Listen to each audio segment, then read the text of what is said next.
ప్రభువు నామమునకు స్తోత్రం కలుగునుగాక. ఈ ఉదయకాలము మీకందరికీ వందనాలు తెలియజేస్తున్నాను. ఈ దినము మిమ్ములను బలపరచు దేవుని మాట. యెహోవా యందు భయభక్తులు కలిగి ఉండుట దీర్ఘాయువునకు కారణము. సామెతలు 10వ అధ్యాయము 27వ వచనం.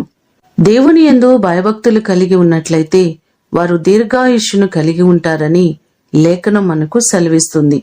సామెతల గ్రంథము 9వ అధ్యాయము 11వ వచనములో కూడా చూస్తే, నా వలన నీకు దీర్ఘాయువు కలుగును, నీవు జీవించు సంవత్సరములు అధికములగునని దేవుడు మనకు వాగ్దానం చేస్తున్నారు. మన ఆయుష్కాలమంతయు క్షేమముగాను సౌఖ్యముగాను మనము జీవించాలంటే తప్పకుండా భగవంతుని యందు భయభక్తులు కలిగి ఉండాలి.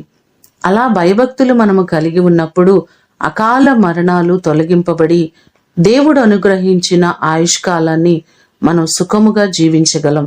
ఈ మాటలు వింటున్న మీకందరికీ దేవుడు సంపూర్ణమైన ఆయుష్ను అనుగ్రహించి ఆయన మీకు క్షేమమును కలుగ చేయునుగాక. ప్రార్థన చేసుకుందాం. పరలోకమందున్న మా తండ్రి, మీ పాదములకు వందనాలు, స్తోత్రాలు. నీ కృప చొప్పున మీరు మాకిచ్చిన క్షేమ స్థితి కొరకు వందనాలయ్యా. మీ యందు భయభక్తులు కలిగి ఉన్నవారు దీర్ఘాయుష్షు కలిగి ఉంటారని ఈ దినము మీరు వాగ్దానం చేస్తున్నారు. వాగ్దానం చేసిన మీరు నమ్మదగిన దేవుడవయ్యా. కొన్ని కుటుంబాల్లో యవన బిడ్డలు ప్రభువా వారి జీవితాలు ముగించిన వారు, ప్రయాణాలలో ప్రభువా అయా చనిపోతున్న వారు ఉన్నారు ప్రభువా. ప్రతి వారిని మీరు జ్ఞాపకం చేసుకోండి. యవన బిడ్డలకు మీరు దీర్ఘాయుష్యును కలుగ చేయండి. అకాల మరణాలను మీరు తప్పించండి ప్రభువా. ప్రతి కుటుంబము సంతోషముగాను సమాధానముగాను ఆశీర్వాదకరముగా ఉండునట్లుగా సహాయము చేయండి.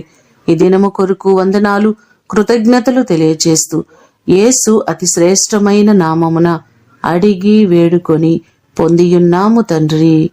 ఆమేన్. దేవుడు మిమ్ములను దీవించునుగాక.